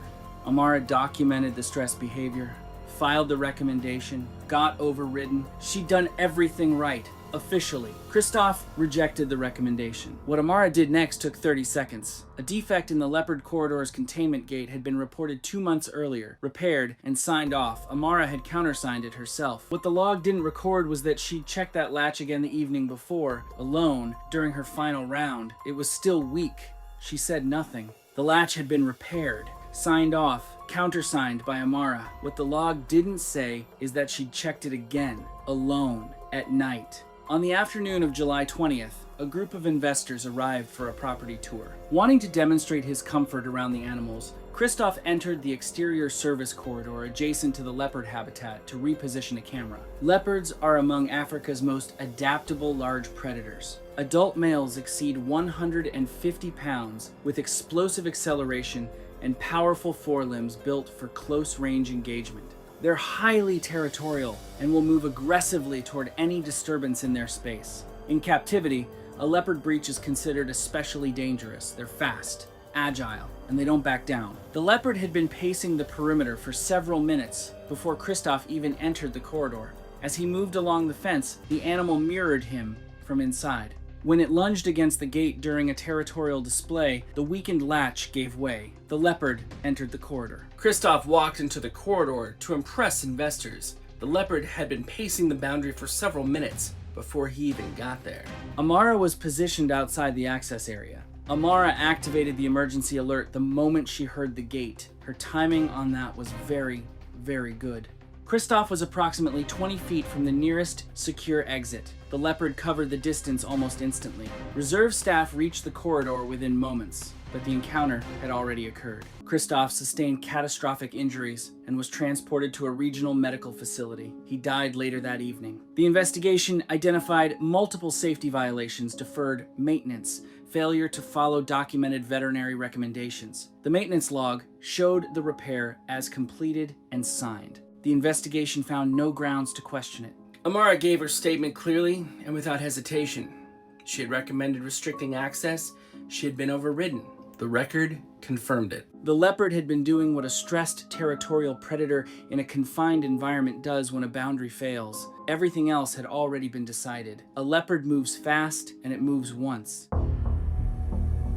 It was October 7, 2013, and Lake Kariba was sitting in the furnace heat that makes October the hardest month in Zimbabwe. The lake supports a very large population of Nile crocodiles, and in October the warm water has them at their most active. Rian Vermeulen, a 49-year-old mining contractor from Pretoria, had been doing an annual houseboat trip on Kariba with the same 3 friends for years. Same week, same boat, same skipper. The trip was the fixed point in all 4 calendars. The 1 week nobody's wife or job was allowed to touch. That skipper was Tendai Mlanga, 51, with 20 years on the lake, and his day 1 briefing never changed. Nobody on the lower swim deck at dawn or dusk. No limbs in the water, ever, no matter how hot it gets. The rule was short and completely non-negotiable, and for 4 days of fishing and drinking and sunburn, everybody followed it without thinking twice. The trip ran the way it always ran. Tigerfish in the morning, bream in the afternoon, the boat moving between bays while the heat built and broke. On the last evening, the boat sat anchored in a quiet bay with fish frying on the upper deck and the sun about half an hour from the horizon. Vermeulen took his beer down to the lower swim deck to cool off, sat on the edge, and let his feet trail in the water. His friends could hear him talking to them through the deck boards above, completely relaxed. 20 years of his own Kariba trips telling him this was fine. The water around the boat was glass calm, and the bay looked exactly as empty as it always did. Boat rules tend to be written in someone else's bad night, and when a skipper with 20 years on a lake tells me to keep my feet out of the water at dusk, my feet are staying so far from that water they basically stop existing. Nile crocodiles are Africa's largest freshwater predator, the largest males approaching 16 feet. And they are ambush hunters built for exactly one move. They approach submerged and motionless, only eyes and nostrils above the surface, reading vibration and silhouette against the fading light, and they strike at the waterline. A swim deck at dusk puts a person at precisely crocodile strike height in the exact window when crocodiles hunt, with their feet broadcasting ripples into water they cannot see into. There was no warning of any kind. The crocodile took Vermeulen by the lower legs and pulled him straight off the deck. His friends heard the splash and one short scream and reached the deck within seconds, and one of them briefly caught his forearm before the crocodile rolled, tore him loose, and was gone. Witnesses aboard said they saw only a brief disturbance in the water before the surface went completely calm again, and that calm was somehow the worst part of the whole thing. Malanga had the spotlight sweeping the bay within a minute, and there was simply nothing to see. A search began at first light, the friends and 2 other boats sweeping the bay and the shoreline downstream. Partial remains were recovered downstream the following day, consistent with crocodile predation according to the forensic examination. Malanga's documented briefing cleared him of any liability. Before the next charter went out, he repainted the lower deck rule directly onto the deck boards in red paint, where nobody could sit down without reading it. 4 days of following the rule. 1 beer on the last evening. It was August 11th, 2014, and the African sun hung heavy over the private game reserve outside Hoedspruit, Limpopo, South Africa. The afternoon air shimmered with heat as a safari vehicle rolled slowly along a dirt track, its passengers scanning the acacia-dotted landscape for wildlife. Marek Volin was a 46-year-old Czech-born mechanical technician who had spent the past decade working short-term industrial contracts throughout Germany. This safari was his first trip to Africa, booked as a budget add-on during a 3-day business layover in Johannesburg. His co-workers had described him as practical and direct, someone who approached problems with mechanical logic. Fellow tourists on the safari would later tell investigators that Marek had been dismissive of safety protocols from the start, repeatedly commenting that predators were lazy during the day and that guides exaggerated dangers to maintain control. He carried a small handheld camcorder and had been filming constantly, stating he wanted to capture rare moments his friends back home would never see. His confidence around wildlife bordered on recklessness, and he had already been reminded twice to remain seated during animal sightings. The reserve stretched across 15,000 acres of bushveld, characterized by tall golden grass, scattered thorn trees, and rocky outcroppings. African lions are among the most formidable predators on the continent, with females typically weighing between 260 and 400 pounds and possessing explosive speed over short distances. Their hunting strategy relies on ambush and concealment. Female lions do the majority of hunting for their pride, using tall grass and terrain features to remain invisible until the moment of attack. Their bite force exceeds 650 pounds per square inch, concentrated through powerful jaws designed to crush vertebrae and windpipes. Most critically, lionesses with cubs are exceptionally dangerous, their maternal instinct overriding any natural wariness of humans or vehicles. The safari vehicle had stopped after the guide spotted a lion cub partially tangled in thorn brush, approximately 40 yards from the track. The young animal was bleating loudly, its cries carrying across the afternoon stillness. The guide immediately warned everyone to remain seated and explained in clear terms that the mother was almost certainly nearby, hidden in the grass. He radioed to other guides in the area, informing them of the situation and their stationary position. Marek began filming the cub, zooming in on its struggles. After several minutes, he became visibly agitated, loudly insisting that the cub looked injured and that someone should intervene. Other tourists told him to listen to the guide. The guide repeated his warning, explaining that approaching would likely trigger a defensive attack and that the cub was not actually trapped, merely momentarily caught. Marek continued arguing, his camera still recording, stating that the guide's job was to protect tourists, not abandon helpless animals. Then, despite the guide's explicit command to stay seated, Marek opened the side door and stepped out onto the dirt. keeping his camera running as he walked toward the cub. The recovered footage showed everything. As Marek approached to within 15 yards, the cub abruptly stopped vocalizing. The video shook slightly as he stepped closer, using his foot to brush aside low branches. The camera's microphone picked up the guide shouting for him to get back in the vehicle. Then, barely audible beneath the sound of Marek's breathing, there was a low, rumbling growl. The lioness struck in a rapid defensive lunge to recover her cub, exploding from grass that had concealed her completely. She covered the distance in less than 2 seconds, launching herself at Marek's back with her full 330-pound weight. The impact drove him face first into the ground. Screams erupted from the safari vehicle as the lioness clamped her massive jaws onto the back of Marek's neck and upper spine, her teeth penetrating deep into tissue and vertebrae. She dragged him several feet through the dirt, her powerful neck muscles shaking him. Marek's arms moved weakly, his fingers scraping at the ground in futile attempts to crawl. The lioness repositioned her grip, biting down again with crushing force on his shoulder and upper back. Blood darkened the earth beneath them. The cub, now silent, retreated deeper into the brush. The lioness delivered a final bite to Marek's neck, a technique lions use to sever the spinal cord. Johan radioed reserve control immediately, reporting a fatal attack and requesting armed backup.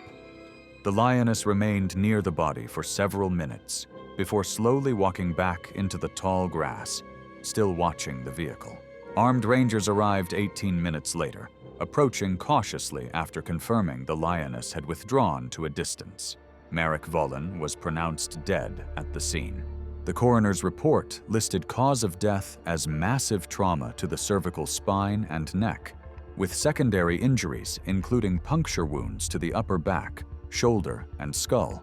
Severe blood loss and spinal cord transection indicated death likely occurred within 2 to 3 minutes of the initial attack. The reserve issued a brief statement emphasizing that the deceased had violated explicit safety protocols. No criminal charges were filed. Investigators secured the original camera media, and the device was later returned to Marek's family after review. It was June 21st, 2017, and the midday sun beat down mercilessly on a narrow channel of the Okavango Delta in Botswana. Just beyond a bend in the waterway, several massive shapes floated half-submerged, their ears twitching occasionally as they monitored the shoreline. Nathaniel Masondo was a 38-year-old mechanical engineer from Johannesburg, South Africa, known among his friends for his dedication to his only daughter following a difficult divorce 2 years prior. His weekends were typically spent at Talia's soccer matches or planning their next adventure together. At 12 years old, Nathaniel said that Talia had inherited his curiosity and fearlessness, qualities that had served them well on previous camping trips. This trip to Botswana was meant to be special, a father-daughter bonding experience before Talia entered her teenage years. He said that he had read about hippos in guidebooks, but retained only cursory knowledge. They were herbivores, mostly active at night, and looked slow and docile during the day. Hippopotamuses kill more people in Africa than any other large animal, responsible for an estimated 500 deaths annually, a figure widely cited in wildlife studies. Despite their herbivorous diet and seemingly slow, lethargic appearance, hippos are fiercely territorial and possess one of the most powerful bites in the animal kingdom. Most critically, they perceive any intrusion into their aquatic territory as a direct threat and can attack swiftly and without warning, leaving little opportunity for escape. The morning began as planned, with their guide, a young local named Thibaut, navigating them through the channels by Mokoro. Mid-morning, Nathaniel asked to get closer to the hippos for photos. Thibaut refused, citing company safety rules, but Nathaniel offered extra cash, insisting the water looked shallow. Against his better judgment, and despite company policy and inexperience, Thibaut relented, letting them exit the canoe near the bank. 3 fishermen working nets about 50 feet downstream noticed the tourists wading into the channel. They immediately began shouting warnings in Setswana and broken English, gesturing frantically for them to return to shore. One fisherman later told authorities that the hippos had been unusually aggressive all morning, charging at his empty boat twice already. Nathaniel waved back, misinterpreting their alarm as a friendly greeting. The water reached just above Talia's knees as she moved forward. Talia took 3 more steps before her foot slipped on the muddy bottom. She stumbled forward with a small cry, her arms windmilling as she fought for balance. The splash was minimal, barely louder than the gentle lapping of water against the reeds.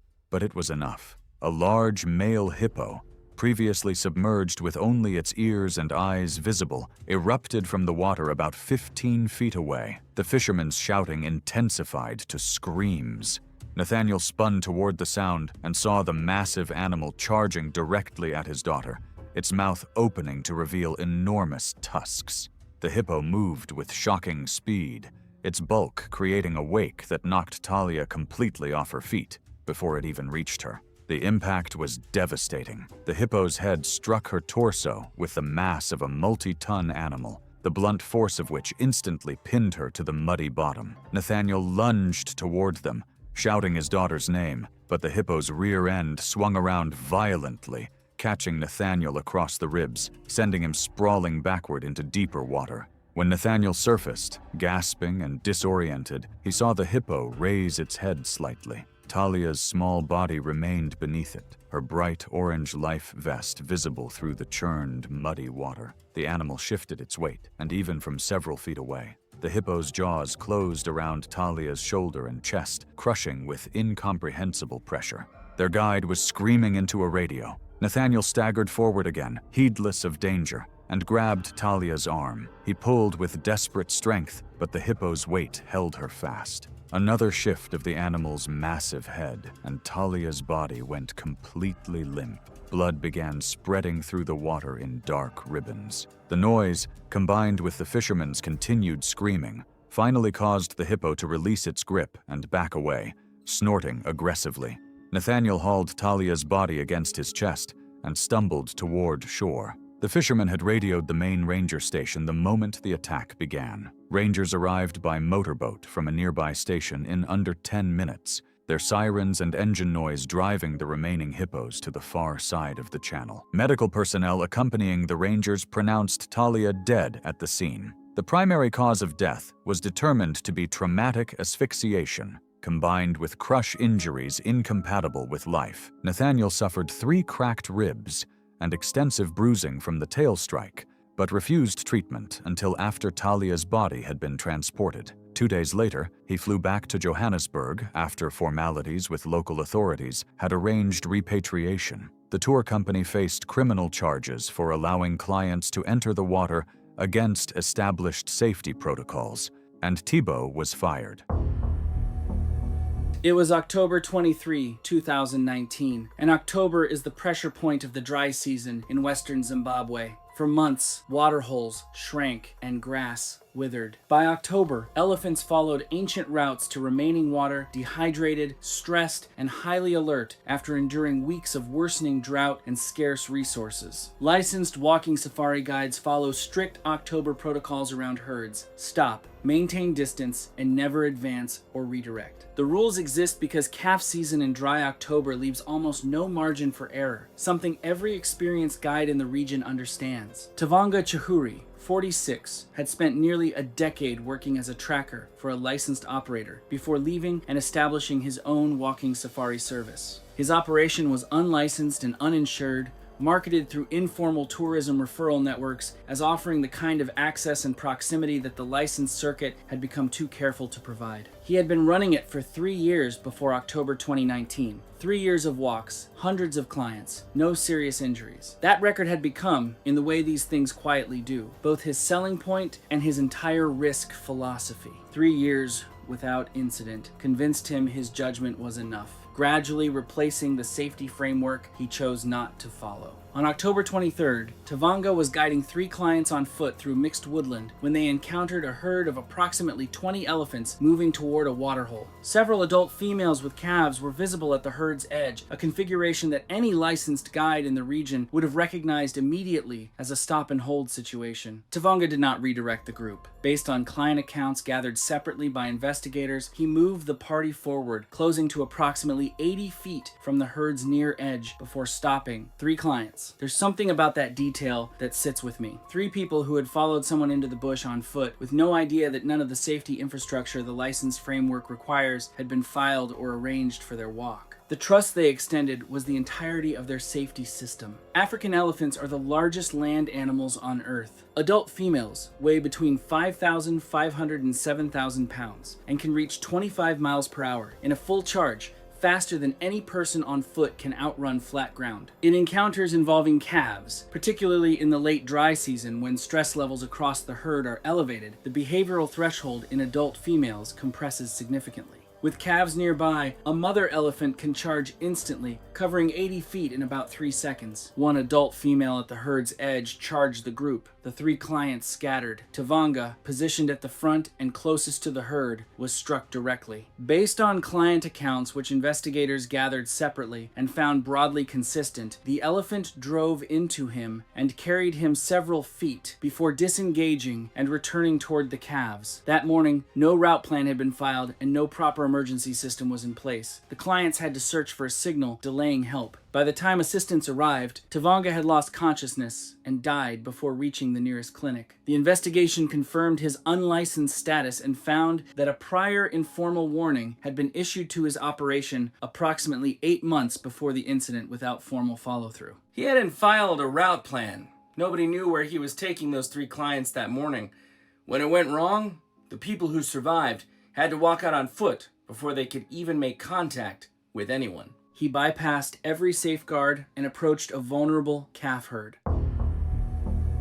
On October 14, 2016, at a tiger reserve in the Corbett region of Uttarakhand, northern India, a safari group of 9 tourists had been riding through the forest buffer zone for roughly 2 hours in an open-sided canter vehicle. The dry season had pushed prey animals toward the road corridors, and with them, the predators that followed. The reserve's guides had been logging tiger sightings along the eastern trails nearly every single day that week. The forest was active in a way that should have registered as meaningful. For most of the group, it registered as exciting. Priya Dingle, 34 years old, was a travel content creator from Pune with a sponsored documentation series running across her social media platforms. She had built her brand on immersive, close-contact wildlife content and had arrived at the reserve with a clear agenda: frame the tiger as close as the vehicle allowed. She had spent most of the 2-hour morning ride positioned at the outer edge of the canter, camera extended, logging every flicker of movement in the undergrowth. The guide had given the group clear instructions before departure in Hindi and in English that exiting the vehicle at any point for any reason was strictly prohibited. The instruction was standard and non-negotiable. It had been given twice. The canter stopped at a designated viewing point along the forest road when a Bengal tiger became partially visible approximately 60 feet into the tree line, low in the dry brush. The tiger had not moved. It was settled into the cover at an angle that faced the vehicle. Most passengers reached for cameras. Priya repositioned herself toward the rear of the canter, crouching at the frame's outer edge to extend her camera angle below the vehicle's railing. The guide was stationed at the front, pointing the sighting out to other passengers with his back to the rear of the group. That positioning would matter. I think this is the part that people fully don't understand about these animals. That tiger was not posing. It was not reacting to the noise of the tourists with cameras. It was watching, assessing. That is a completely different thing from curiosity. And most of the people in that canter had no framework to read the difference. According to the accounts of multiple passengers reviewed during the investigation, Priya stepped down from the rear step of the canter onto the road surface to improve her shooting angle. She was on the road for under a minute. Bengal tigers are among the largest big cats on Earth, with adults in the Corbett region weighing between 350 and 500 pounds. They hunt through concealment, relying on explosive bursts of speed that can cover 60 feet in under 3 seconds. A tiger lying low, perfectly still, and focused on a lone person is often in a pre-charged position. It does not circle, roar, or give a warning. The attack begins suddenly, leaving almost no time to react. The tiger crossed the clearing before most passengers had processed what they were seeing. Passengers at the rear of the canter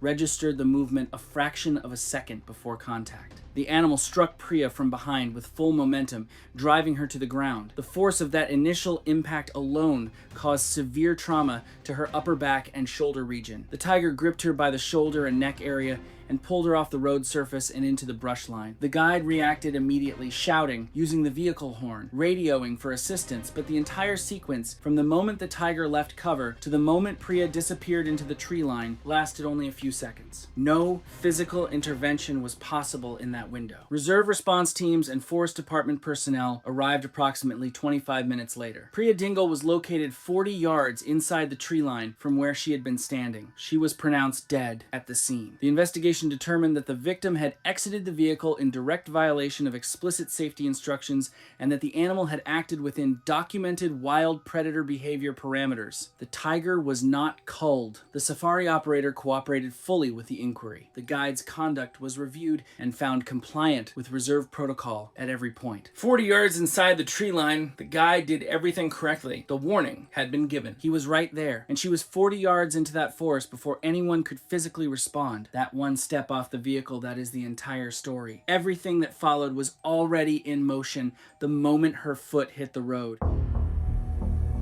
It was the 11th of November 2014, and the canyon trails outside Boulder, Colorado were sitting in the cold gray of a pre-dawn November morning. The temperature was below freezing. The trail was a roadside route that Sorrel had used enough times that she ran it in the dark without thinking about the dark familiar enough that it had stopped registering as an environment that required active evaluation and had become instead something closer to a commute. That fall had been a difficult season for wildlife in the area. A prolonged dry stretch through the summer had compressed the deer population into lower elevations, pulling predators closer to residential and recreational corridors than wildlife managers typically saw. Authorities had documented several daytime sightings of a young male mountain lion, likely a recent disperser, probably between 1 and 2 years old, still establishing a territory in the canyon system that included the trail Sorrel ran. The sightings had been reported. A notice had gone out to residents. Sorrel was aware of it. Sorrel Evans was 26 years old and worked as a cardiac nurse. She was slight, 5'3", under 130 pounds, and ran alone in the dark on routes that followed a consistent schedule, at a pace that put her in the same sections of trail, at roughly the same time, on the same days of the week. Endurance running had become the organizing activity of her off hours, and the trail documentation she built around it had grown into a consistent online presence. She was disciplined in her professional life and increasingly committed to pushing the limits of both distance and terrain in her personal one. People who knew her described her as someone who did not respond well to being told she was doing something that carried risk. She had heard the warnings about the lion sightings. She had continued running the route anyway. That decision to treat a documented predator warning as background noise to routine is where normal familiarity crosses into avoidable exposure to a risk that had already been clearly signaled. Mountain lions do not hunt the way people who have not encountered them tend to imagine. They are ambush predators. They do not typically follow a moving target at length. Instead, they use terrain and cover to position themselves ahead of or adjacent to a moving target, remaining still in concealment until the distance has closed to the point where a short, explosive burst can close the remaining gap before the prey has time to react. Young, dispersing males operating in unfamiliar terrain and with incomplete hunting experience are documented to show bolder behavior toward humans than established adults, not aggression in the territorial sense, but a reduced threshold for treating a smaller moving target as prey. From what I know, a slight person running alone at night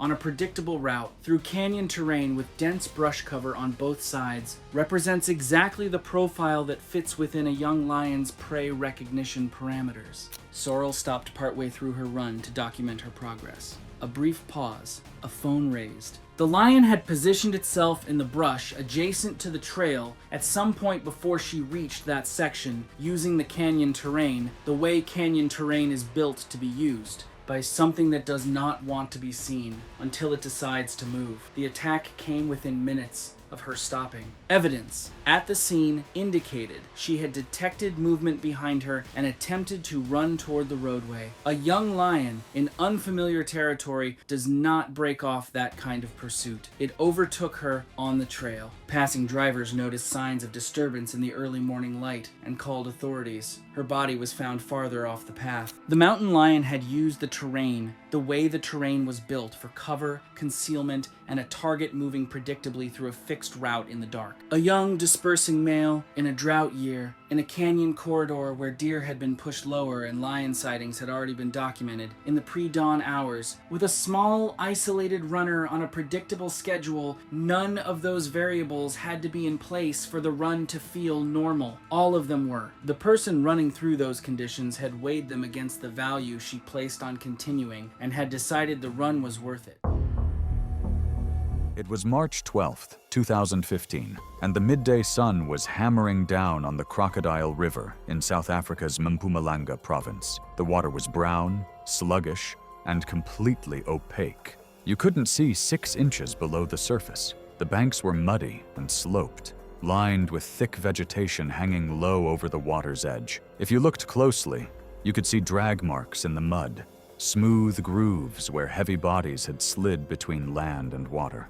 There were signs posted along the river, clear ones, the kind with pictures on them so there's no ambiguity. They said crocodiles, and they meant it. Danton Krall was a 42-year-old tourist on a self-drive safari with his family. He wasn't an experienced bushman or someone who'd spent time around African waterways. He was a guy on holiday, driving through one of the most beautiful and dangerous landscapes on the continent. And somewhere along the route, he decided to take a shortcut. Instead of following the designated safe crossing points, Danton chose to cross the river at an unmarked section. Picture this: brown water, zero visibility, muddy banks covered in slide marks, warning signs behind him, and he stepped in anyway. Let me tell you about Nile crocodiles because I think people seriously underestimate these animals. They are ambush predators and terrifyingly good at it. A large male can exceed 16 feet and weigh over 1,600 pounds. They can lie completely submerged for hours, perfectly still. They don't chase, they wait. Their bite is one of the most powerful in the animal kingdom, strong enough to shatter bone on contact. Once they grab you, they do something called a death roll, spinning their entire body to disorient prey, tear tissue, and drag you under. You are not fighting out of that. Nobody is. The most common place for attacks is exactly where Danton was standing. Entry points, the shallow edges where bank meets water. That's where crocs wait, because that's where prey comes to drink, to wade, to cross. It's a kill zone, and it looks like nothing. Danton stepped into the shallows. The bank was soft, the water barely reaching his shins. A crocodile was lying submerged just off the edge, completely invisible. The vibration of his footstep was all it needed.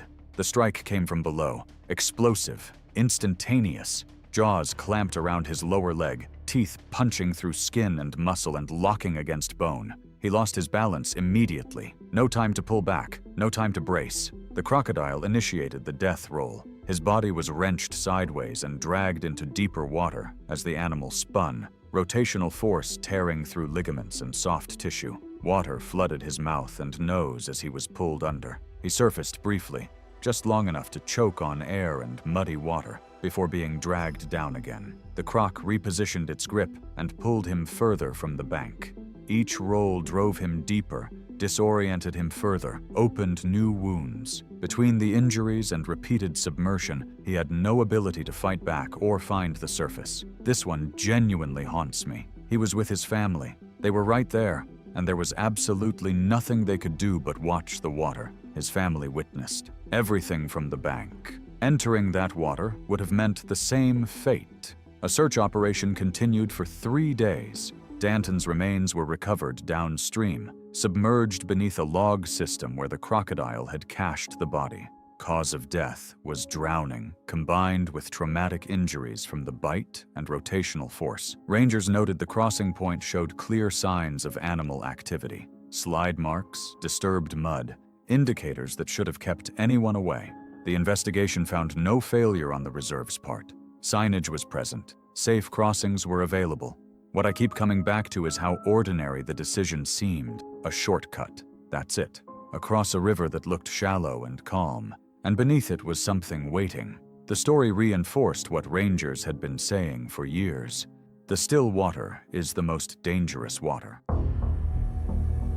It was September 2, 2016, and the dry season had pulled enormous numbers of elephants toward the Chobe riverfront in northern Botswana. Every remaining water source was crowded from morning until dark, breeding herds moving between the river and the tree line in long gray columns. For photographers, this is basically the best elephant viewing on the planet, and that is exactly what Preston Medeiros had flown across the world for. Medeiros was a 34-year-old marketing executive from Denver, Colorado, traveling on a private mobile safari with an experienced guide named Kagiso Nitsimane, 38, who had been working the northern parks for over a decade. Medeiros was also a serious drone hobbyist, and he had packed a professional photography drone worth several $1,000s in a hard case that took up half his luggage allowance. His social feeds back home were full of aerial footage, and the entire point of this trip was adding African wildlife to the collection. Nitsimane spotted the case on day one and told him plainly that drones are prohibited in the parks, no exceptions, the permits basically do not exist for tourists. Medeiros nodded along and the case stayed shut for 3 days, but it kept riding in the vehicle anyway, which probably should have told Nitsimane something. The first days delivered everything else: lion, buffalo, sable, wild dogs on a kill. And through all of it, the case sat in the back like a held breath. On the evening of the second, they stopped at a designated sundowner point above the river. A breeding herd of more than 20 elephants, several calves among them, was drinking roughly 120 to 150 yards away. The light was going gold, and it was exactly the aerial shot Medeiros had been imagining for months. While Nitsimane set up drinks behind the vehicle, Medeiros quietly lifted the drone out, set it on the ground, and launched it. A grown man looked at a herd of elephants with babies, looked at a toy he paid a few $1,000s for, and decided the toy was worth the risk.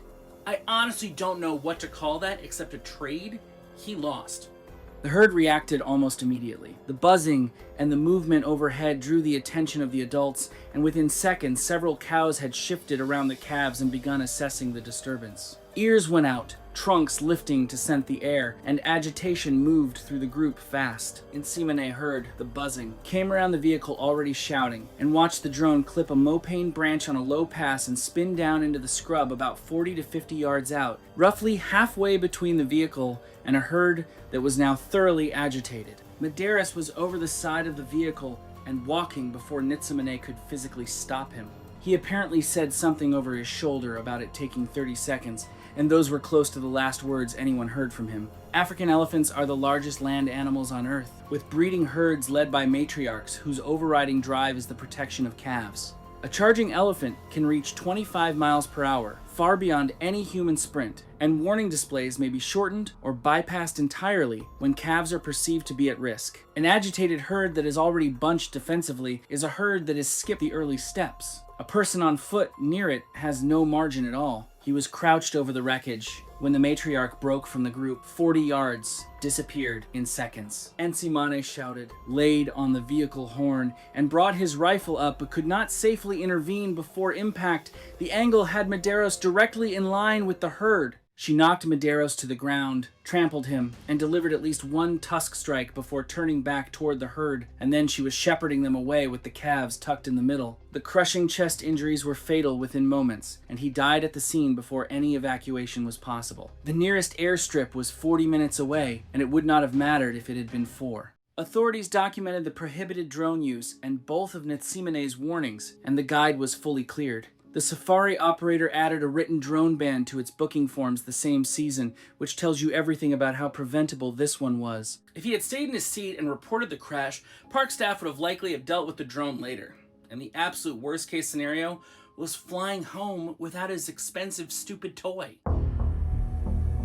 It was May 11th, 2015, when the African sun began its slow descent toward the horizon, painting the floodplains of northern Botswana in shades of amber and burnt orange. Along the riverfront of Chobe National Park, the air was thick with humidity and the sounds of the bush, distant elephants trumpeting, fish eagles circling overhead, and low guttural grunts of massive creatures moving through the shallows just beyond the tree line. This stretch of river was one of the most biodiverse corridors on the continent, where elephants, buffalo, crocodiles, and one of Africa's most dangerous animals converged every evening, as the heat gave way to golden hour. 27-year-old Ava Spratt had traveled to Botswana with 3 close friends after finishing a freelance project documenting nature travel destinations across southern Africa. Ava was a wildlife photography content creator who had recently shifted towards safari imagery,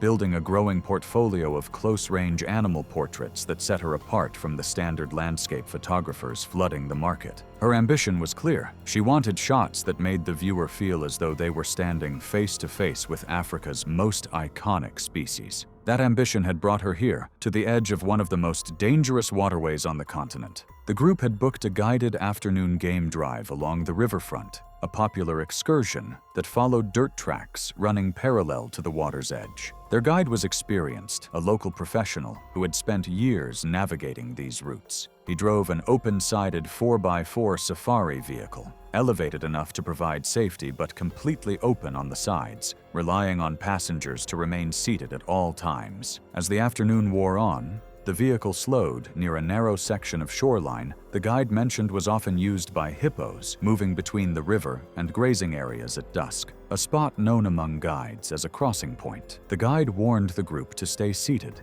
explaining that animals frequently used this exact path and that blocking it could provoke a charge. Hippopotamuses are widely regarded as the most dangerous large land animal in Africa, responsible for more human fatalities than lions, leopards, and crocodiles combined. Despite their rotund appearance, hippos are extraordinarily aggressive and capable of astonishing violence. An adult male can weigh over 4,000 pounds, yet move at speeds close to 20 miles per hour on land, faster than most humans can sprint. Hippos do not attack to feed. They attack because they perceive a threat to their territory or their path between water and land. When a hippo charges, there is no bluff. What makes them particularly unpredictable is their behavior at dusk. They follow established routes from river to grazing land with rigid consistency, and any obstacle along that route is treated as a direct threat. The response is immediate and violent.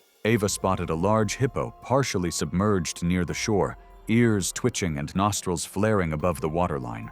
The proximity was closer than anything she had captured before, and the fading light created exactly the dramatic conditions she had been chasing. She stood up from her seat, bracing one foot on the side rail and leaning her upper body outside the open frame of the vehicle. The guide immediately told her to sit down, but she remained standing, adjusting her camera for a few more seconds, her torso now fully outside the vehicle's profile.